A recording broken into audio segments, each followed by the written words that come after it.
प्लासी का युद्ध 1755 में उन्हें सेंट डेविड का गवर्नर नियुक्त किया गया। भारत आने पर उन्होंने कलकत्ता में बंगाल के नवाब सिराजुद्दौला की सेना को खदेड़ दिया और चंद्रनगर को फ्रांसीसियों से छीन लिया और उन्हें स्थायी रूप से बंगाल से निकाल दिया। बाद में 1756 में बंगाल के सूबेदार अलीवर्दी खान की मृत्यु के बाद उनके पोते सिराजुद्दौला सिंहासन पर आए। इस समय यूरोप में अंग्रेजी और फ्रेंच के बीच फिर से युद्ध छिड़ गया, इसलिए सिराजुद्दौला की अनुमति के बिना अंग्रेजी गवर्नर ड्रेक ने कलकत्ता में फोर्ट विलियम की किलेबंदी शुरू की। इस समय सिराजुद्दौला के खिलाफ भंडारा भी उठ गया। सिराजुद्दौला ने उनकी देखभाल की, लेकिन उनके बेटे किमदास ने सारी संपत्ति अंग्रेजों को दे दी। सिराजुद्दौला ने अंग्रेजों को किम्पस पर कब्जा करने के साथ ही प्राचीर को बंद करने के बारे में बताया,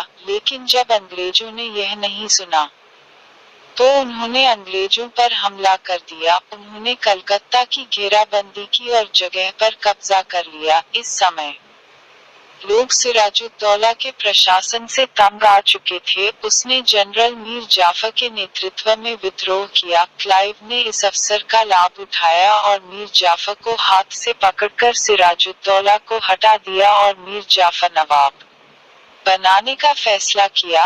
यह निर्णय लिया गया कि क्लाइव को नवाबा जाना चाहिए और मीर जाफर को उचित समय में इसे प्राप्त करना चाहिए। साहूकार उम्मीचंद को इस योजना के बारे में पता चला और उसने क्लाइव से गोपनीयता के लिए बड़ी रकम मांगी। क्लाइव राजी हो गया, लेकिन दो अलग अलग कागजात पर गवर्नर वॉटसन के हस्ताक्षर जाली थे। 1757 में प्लासी के युद्ध में सिराजुद्दौला की हार हुई और उसने बंगाल में ब्रिटिश शासन की नींव रखी।